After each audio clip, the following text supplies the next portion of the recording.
ঠিক সন্ধ্যে ৬টা জেলা থেকে সরাসরি শুরুতে যে খবরের দিকে নজর রাখতেই হচ্ছে এসআইআর এ ভুলে করা পদক্ষেপ। এসআইআর চূড়ান্ত হলেও করা পদক্ষেপ করবে সুপ্রিম কোর্ট।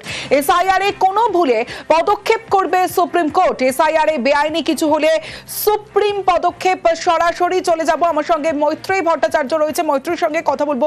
মৈত্রী, আমরা জানি যে বিহারে ভোট রয়েছে, তার আগে এসআইআর চলছে, সেখানে শুধুমাত্র এটা বিহারের ক্ষেত্রে নাকি দেশ জুড়ে যে রায় দেওয়া হয়েছে সেটা দেশ জুড়েই কার্যকর হবে? দেখো, আজকে বিচারপতিরা এটা স্পষ্ট করে দিয়েছেন যে দেশ জুড়ে এসআইআর শুরু হলেও বিহার এসআইআর এর জন্য সর্বোচ্চ আদালতের যে রায় সেটা কার্যকর হবে সমস্ত দেশের জন্যই। এবং আজকে বিচারপতি সূর্যকান্ত এবং বিচারপতি জয়মাল্য বাগচির বেঞ্চে যখন বিহার এসআইআর মামলা শুনানি চলছিল, তখন আইনজীবী বৃন্দা গ্রোভার এবং আইনজীবী প্রশান্ত ভূষণ তারা আশঙ্কা প্রকাশ করেন যে চূড়ান্ত ভোটার তালিকা সেটা যদি প্রকাশ হয়ে যায় তাহলে প্রচুর বৈধ ভোটার তারা বাদ পড়তে পারেন। এবং প্রশান্ত ভূষণ তিনি অভিযোগ করেন যে বহু নিয়ম বহির্ভূত কাজ করছে জাতীয় নির্বাচন কমিশন, তারা নিজেদেরই রুলস তারা নিজেরা মানছে না। এই পরিপ্রেক্ষিতে দাঁড়িয়ে বিচারপতিরা স্পষ্ট করে দেন যে ভোটার তালিকা চূড়ান্ত হয়ে যাচ্ছে কিনা বা ভোটার তালিকা চূড়ান্ত প্রকাশিত হয়ে যাচ্ছে কিনা তার সাথে সর্বোচ্চ আদালতের কোনো সম্পর্ক নেই। তারা যদি দেখেন যে কোথাও কোনো ইলিগালিটি হয়েছে বা কোনো বেআইনি কার্যকলাপ হয়েছে, সেক্ষেত্রে দাঁড়িয়ে তারা পদক্ষেপ করবেন, সে কথা তারা স্পষ্ট করে দিয়েছেন। ফলে জাতীয় নির্বাচন কমিশনকে আজকে স্পষ্টতই বার্তা দিয়ে দিয়েছেন বিচারপতিরা যে যদি কোনো ইলিগালিটি তারা দেখেন এই এসআইআর প্রসেসে, তাহলে সেক্ষেত্রে তারা কড়া পদক্ষেপ নেবেন।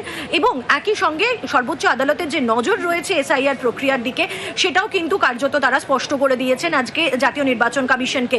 পরবর্তী এই মামলার শুনানি রয়েছে ৭ই অক্টোবর এবং সেদিন আধার কার্ড বৈধ হবে কি না সেই বিষয় নিয়ে বিস্তারিত আলোচনা হবে। এবং একই সঙ্গে বিভিন্ন আইনজীবীদের তরফ থেকে এই এসআইআর প্রক্রিয়া নিয়ে যে আশঙ্কা তারা বারবার করে প্রকাশ করছেন, সেই বিষয়টাও নিয়েও কিন্তু বিস্তারিত আলোচনা হবে বলে জানানো হয়েছে আদালতের তরফ থেকে। বেশ,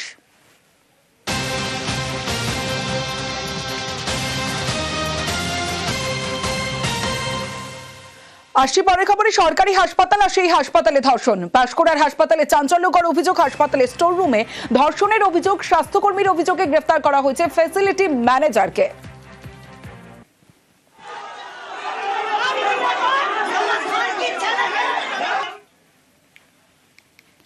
সরকারি হাসপাতালে ধর্ষণ, তারপরে উত্তপ্ত হয়ে ওঠে পরিস্থিতি। সরাসরি চলে যাব, সুজিত ভৌমিক রয়েছে আমার সঙ্গে, সুজিতের সঙ্গে কথা বলবো।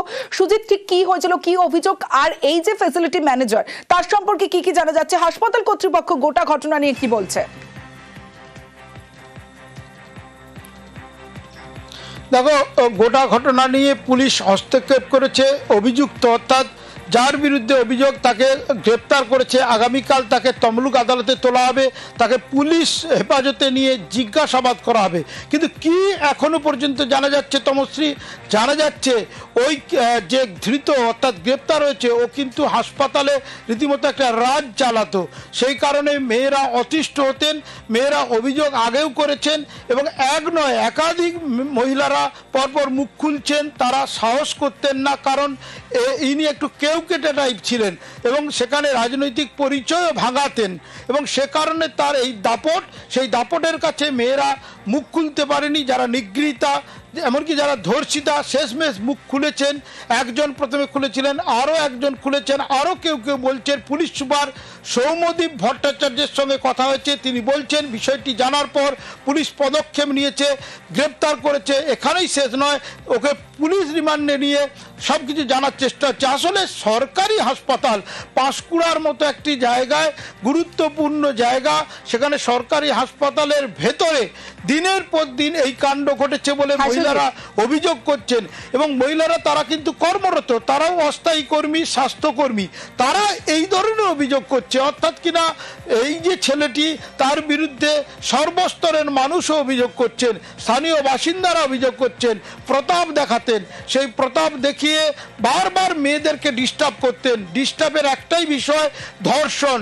এবং সে ধর্ষণ করতে চেয়ে বাধা পেলে সে কিন্তু আগ্রাসী হয়ে উঠত এবং সেই ঘটনাই কিন্তু গতকাল ঘটেছে। এবং শেষমেশ নিগৃহীতা সাহস করে সামনে এসে অভিযোগ জানায়। তা নিয়ে আজকে একবার ধুন্ধুমার কাণ্ড সামনে আসে। অভিযোগ লিখিতভাবে পুলিশের কাছে অভিযোগ জানানো হয়, গ্রেপ্তার হয়েছে। এবং যারা মহিলা স্বাস্থ্যকর্মী তমশ্রী, তারা এক নয় একাধিক অভিযোগ রয়েছে, এই অভিযুক্তের বিরুদ্ধে তাকে গ্রেফতার করা হয়েছে। কাল ছুটির পরে আমি আসছিলাম, তখন আমাকে জোর করে রুমে নিয়ে যেয়ে আমার সাথে খারাপ কিছু কাজ করতে বাধ্য করেছিল। কে করেছিল? জাহির আব্বাস খান। এর আগেও কি একাধিকবার এরকম ঘটনা ঘটেছিল? আমাকে জোর করেছিল, কিন্তু আমি রাজি হইনি। কিন্তু কালকে আমাকে এমনই জোর করেছিল যে বাধ্য হয়েছি। না, কেউ ছিল না। কালকে সানডে ছিল, ছুটি ছিল, কেউ ছিল না। আমরা একটাই চাই, যাতে তার শাস্তি হোক। আমাকে তো বারবার হুমকি দিয়ে রুমে ডেকে নিয়ে যায় এবং ধর্ষণ করে। যে ধর্ষণটা কি করেছিল আপনাকে? জাহির আব্বাস খান। এর আগেও কি একাধিকবার এরকম ঘটনা ঘটেছিল? হ্যাঁ, আমাদের আগের কোম্পানির যে ফ্যাসিলিটি ম্যানেজার ছিল ওনাকে জানানো হয়েছিল, কিন্তু সে আমাকে কোনোভাবেই সাপোর্ট করেনি বলার জন্য। আজকে থানায় এসেছেন? হ্যাঁ। এবার যাদবপুর সাফ করার হুঁশিয়ারি, যাদবপুর সাফের হুঁশিয়ারি দিয়েছেন বিরোধী দলনেতা শুভেন্দু অধিকারী। যাদবপুর বিশ্ববিদ্যালয়কে অতিবাব মুক্ত করার হুঁশিয়ারি দিয়েছেন শুভেন্দু অধিকারী। কি বলেছেন শুভেন্দু অধিকারী, শোনাবো প্রথমে। যাদবপুরে আল্ট্রা লেফট যারা হেরোইন, চরস, গাঁজার আখড়া করেছে, ওখানে ইউজিসি বা আমাদের যে শিক্ষা ব্যবস্থা তার যে অন্যান্য বিশ্ববিদ্যালয়ের যে পরিবেশ সেটা তৈরি করতে দেয় না। এবং এরা জাতীয়তাবাদী বিরোধী, রাষ্ট্রবিরোধী। এবং মমতা বন্দ্যোপাধ্যায় এদেরকে লালিত পালিত করেন। তার কারণ হচ্ছে এরা ভোটের সময় নো ভোট টু মোদি বলে, তার লাভ মমতা ব্যানার্জি পান। বিজেপিকে আনুন, সাফ করে দেবো একদম। যত পার্থেনিয়াম আছে যাদবপুরে আমরা পরিষ্কার করে দেবো। এই মুহূর্তে তৃণমূল নেতা অরূপ চক্রবর্তী রয়েছেন আমাদের সঙ্গে। অরূপবাবু, যাদবপুর সাফ করার হুঁশিয়ারি দিচ্ছেন শুভেন্দু অধিকারী। তিনি বলছেন যে ভোটে তৃণমূল অতিবামদের সাহায্য পায়। আপনার প্রতিক্রিয়া? প্রথম কথা হচ্ছে যাদবপুরকে উনি বলেছেন নেশার আখড়া। আমি জানতে চাই নেশার বস্তুটা সাপ্লাই কে দেয়? ওই কোকেন পাচার চক্রে অভিযুক্ত ওনার দলের নেতা রাকেশ সিং কি ওখানে কোকেন সাপ্লাই দেয়? দ্বিতীয় কথা, যাদবপুর বিশ্ববিদ্যালয় সম্পর্কে এত বড় বড় ডায়লগ দেওয়ার আগে শুভেন্দু অধিকারী কান খোলা করে শুনে নিক। ভারতবর্ষের মধ্যে প্রথম 10টি বিশ্ববিদ্যালয়ের মধ্যে অন্যতম বিশ্ববিদ্যালয়ের নাম যাদবপুর বিশ্ববিদ্যালয়। যাদবপুরের মেধা নিয়ে, যাদবপুরের যোগ্যতা নিয়ে যারা প্রশ্ন তোলে তারা আসলে মূর্খের স্বর্গে বাস করে।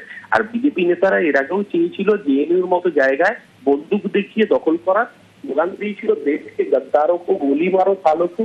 জেএনইউতেও মুখ থুবড়ে পড়েছে, জেএনইউ তো হালে পানে পাইনি।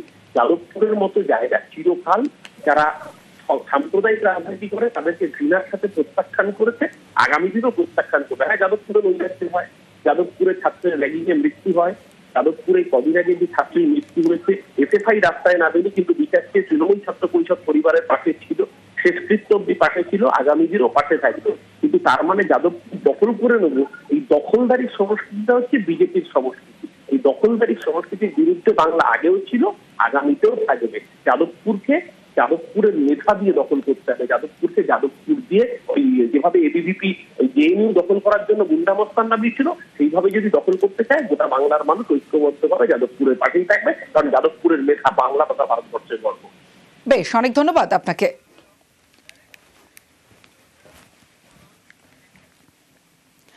ছাত্রী মৃত্যুতে খুনের অভিযোগ, যাদবপুর থানায় খুনের অভিযোগ অনামিকা মণ্ডলের বাবা ও মার। সিপির সঙ্গে কথার পর যাদবপুর থানায় অভিযোগ, যাদবপুর থানায় খুনের অভিযোগ অনামিকা মণ্ডলের বাবা মার।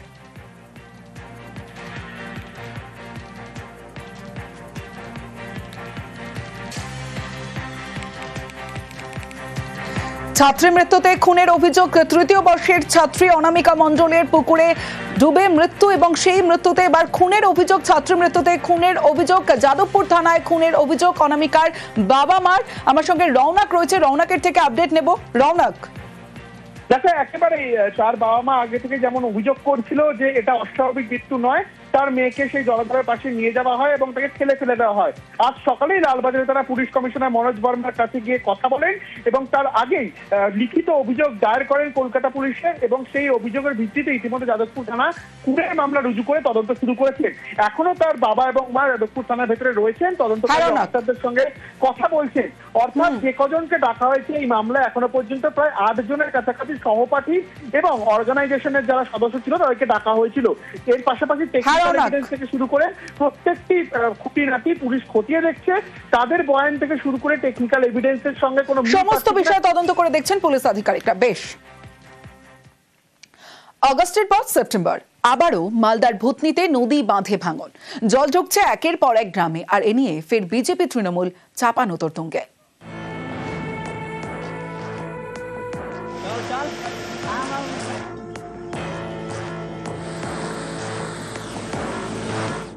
কয়েক মাস আগে তৈরি হয়েছে বাঁধ, সেই বাঁধ ভেঙে বিপত্তি, হুড়মুড়িয়ে জল ঢুকছে গ্রামে। মালদার মানিকচকের ভূতনি গা ঘেঁষে বয়ে গিয়েছে গঙ্গা। কয়েকদিনের বৃষ্টিতে নদী এখন ফুঁসছে। সোমবার জলের তোড়ে প্রায় 200 মিটার বাঁধে ধস নামে। জল ঢুকতে শুরু করে উত্তর চণ্ডীপুর এবং হীরানন্দপুর গ্রাম পঞ্চায়েতের বেশ কয়েকটি এলাকায়। এতে নদী পাড়ে আতঙ্ক, বাঁধের কাজ নিয়ে বাড়ছে ক্ষোভ। গঙ্গা গর্ভে ভিটে মাটি সব তলিয়ে যাচ্ছে, তলিয়ে যাওয়ার পরে আমাদের রাত্রে ঘুম উড়ে যাচ্ছে। রাজ্য সরকার, কেন্দ্র সরকার, দুই সরকারের উদ্যোগে কাজ না হলে কোনো মতো ভূতনির জল বাঁধা যাবে না এবং রক্ষা করা যাবে না। এই বালির বস্তার বাঁধ দিয়ে যৎসামান্য এই বাঁধে জল কখনো আটকানো যাবে না। ভাঙন মোকাবিলার কাজ শুরু করেছে সেচ দপ্তর। যেখানে ধস নেমেছে সেই জায়গায় ফেলা হয়েছে বালির বস্তা। যারা যারা লাইন ডিপার্টমেন্ট এমার্জেন্ট নেচার উপর করে থাকেন, পিএইচই, সিপিসিএল, তাদের যা যা কর্মকাণ্ড যা করছে ইমিডিয়েট লেভেলে সেটা করা, এবং ইমিডিয়েটলি ফ্লাড শেল্টার আমরা আজকে থেকেই চালু করছি। জলের ফ্লো আছে, গঙ্গা যদি না কমে তাহলে আই থিঙ্ক কালকের মধ্যে অনেকটাই জল ঢুকতে পারে। It depends on the Ganga. Ganga যেহেতু এখন রাইজিং লেভেলে আছে, গঙ্গা যদি একটু ডাউন লেভেলে হয়ে যায় তাহলে it will be better for us. লেকিন রাইজিং থাকলে তো আপনারা জানেন। কেন্দ্রীয় সরকারের বঞ্চনার ফলে আজকে আমাদের আরো বেশি ভুক্তভোগী হতে হচ্ছে। আমরা রাজ্য সরকার সীমিত ক্ষমতার মধ্য দিয়ে কাজ করার চেষ্টা করছি, কিন্তু যে হারে ভাঙন হচ্ছে তাতে এটাকে আটকানো কেবলমাত্র আমাদের পক্ষে সম্ভব নয়। এখন যেটা কাজ হচ্ছে সেটা আপাতত সেটাকে ভাঙনকে রোধ করার কাজ চলছে। উনি বলেছেন আমরা আর পারছি না, রাজ্য সরকার পারছে না তাদের সীমিত ক্ষমতায়। আমরা বারবার বলছি যে রাজ্য সরকার যদি না পারে তাহলে বলুক কেন্দ্রীয় সরকারকে যে ওনাদের এমএলএ এমপিরা যাক, আমরাও যাব, যে কি অসুবিধা হচ্ছে, পার্মানেন্ট সলিউশন কি। তাদের কাছে কোনো চিত্র নাই, তাদের কোনো ভিজুয়াল প্রোগ্রাম নাই যে কি নিয়ে কি করা যেতে পারে। গত অগাস্টে এই ভূতনিতেই নদী বাঁধে ধস নামে, আতঙ্ক ছড়ায় নদী পাড়ে। এ নিয়ে মানিকচকের তৃণমূল বিধায়ক সাবিত্রী মিত্রের একটি বক্তব্য ভাইরাল হয়। এমএলএ ম্যাডাম বলছেন? হ্যাঁ ম্যাডাম, বলছি আমি এক সাধারণ জনগণ বলছি এভাবে ঠান্ডা এসি রুমে বসে আছেন, মিথ্যা ভাষণ কেন দিচ্ছেন ম্যাডাম? কোটি কোটি টাকা লুট করার পরে আপনি বলছেন যে বাদ বা কে বা কারা এসে বাদ ভেঙে দিয়েছে, বালির বস্তা দিয়ে বাদ।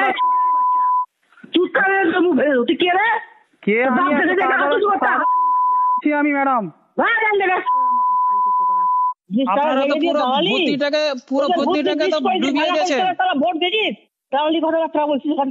আরে ম্যাডাম, আমি করতে গেছি, আমি ইঞ্জিনিয়ার না আমি কন্ট্রাক্টর দি।